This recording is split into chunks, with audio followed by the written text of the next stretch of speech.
नमस्कार। आज हम भारत के उत्तर पूर्व के एक बहुत ही दिलचस्प राज्य मेघालय की कहानी को समझने की कोशिश कर रहे हैं। हाँ, मेघालय संस्कृत में मतलब है बादलों का घर। सही। और राजधानी शिलांग है। हमारे पास कुछ स्रोत हैं जो इसके इतिहास, संस्कृति और आज की स्थिति पर रोशनी डालते हैं। जी।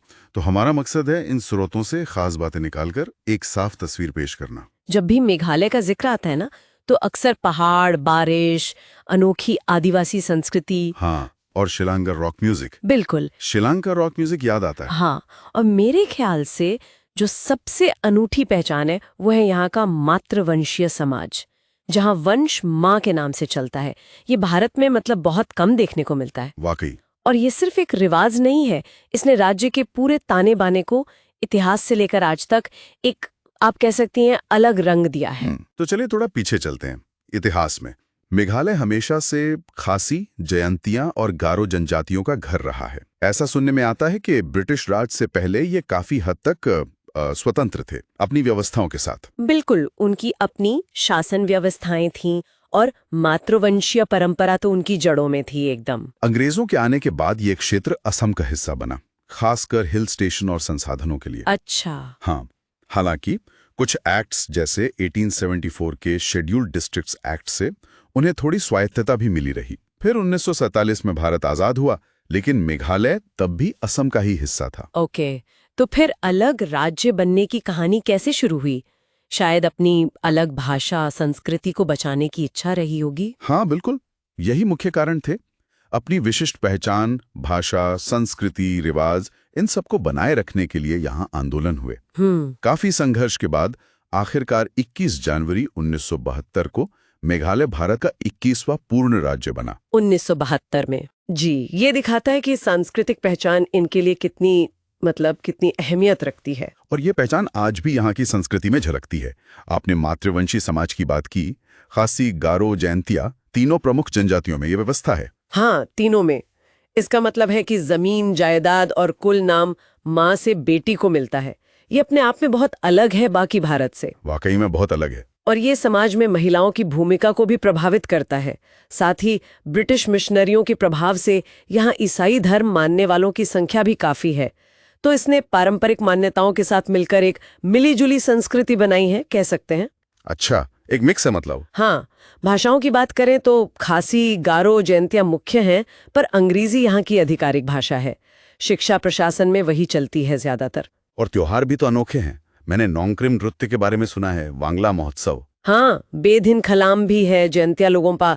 ये सब बहुत रंगीन होते हैं। और हाँ, शिलोंग भारत की रॉक राजधानी, ये टैग कैसे मिला? क्या पश्चिमी संगीत का इतना गहरा असर है? हाँ, शिलोंग में पश्चिमी संगीत, खासकर रॉक का जबरदस्त प्रभाव रहा है। कई बेहतरीन बैंड्स वहां से निकले हैं। अरे वाह। लेकिन साथ ही यहाँ का लोक संगीत और पारंपरिक नृत्य भी उतने ही जीवंत हैं। खाने में भी स्थानीय स्वाद है। चावल, मांस, मछली के साथ जंगली जड़ी बूटियों का इस्तेमाल होता है। जादो यानी मांस वाला चावल या फिर बांस के व्यंजन, ये सब यहाँ की खासियत है। सुनने में ही मजेदार लग रहा है। हाँ, ये सब मिलकर यहाँ की सांस्कृतिक समृद्धि बनाते हैं। ये तो हुई संस्कृति और खानपान की बात, जो बेशक पर्यटकों को भी खींचती होगी। अच्छा, अब अगर हम आज के मेघालय की अर्थव्यवस्था और विकास की तरफ देखें तो क्या तस्वीर उभरती है? अर्थव्यवस्था काफी हद तक कृषि पर आधारित है। आलू, संतरे, चावल, हल्दी यहाँ खूब होते हैं। और पर्यटन, हाँ, वो तेजी से बढ़ रहा है। झरने, रहस्यमय गुफाएं और खासकर वो अद्भुत जीवित जड़ पुल, लिविंग रूट ब्रिजेस। हाँ, वो तो बहुत मशहूर हैं। जी, वो लोगों को बहुत आकर्षित करते हैं। यहाँ कोयला और चूना पत्थर जैसे खनिज भी हैं, लेकिन इनके खनन से, खासकर जो अवैध खनन है ना, उससे जुड़े गंभीर पर्यावरणीय मुद्दे भी खड़े हुए हैं। ये एक चिंता का विषय है। विकास के मोर्चे पर साक्षरता दर तो काफी अच्छी बताई जाती है, करीब 75%। हाँ, साक्षरता अच्छी है। और शिलोंग में NEHU मतलब नॉर्थ ईस्टर्न हिल यूनिवर्सिटी जैसे प्रतिष्ठित संस्थान भी हैं। लेकिन क्या ये विकास सब जगह बराबर है या फिर शहरी ग्रामीण अंतर है? नहीं, ये एक चुनौती है, बिल्कुल है।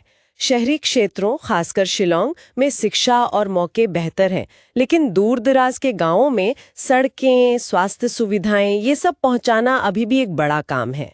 अच्छा, इसके अलावा युवाओं में बेरोजगारी की समस्या है।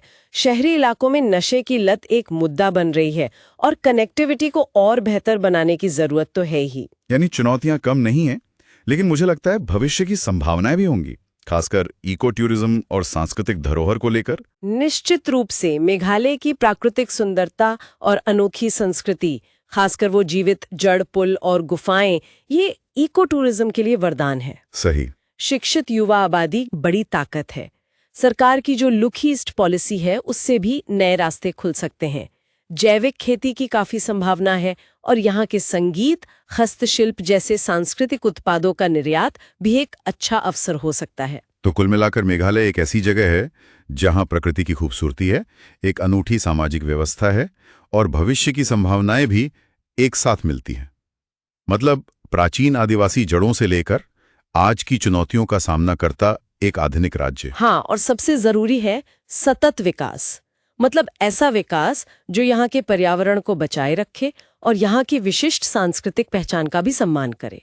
और यहीं पर एक विचार आता है सोचने के लिए। हाँ, बताइए। कि मेघालय की ये अनोखी मातृवंशीय परंपरा और जो उच्च साक्षरता दर है, क्या ये दोनों मिलकर आर्थिक विकास और नेतृत्व के मामले में कोई ऐसा मॉडल पेश कर सकते हैं जो शायद बाकी भारत के लिए भी सीखने लायक हो?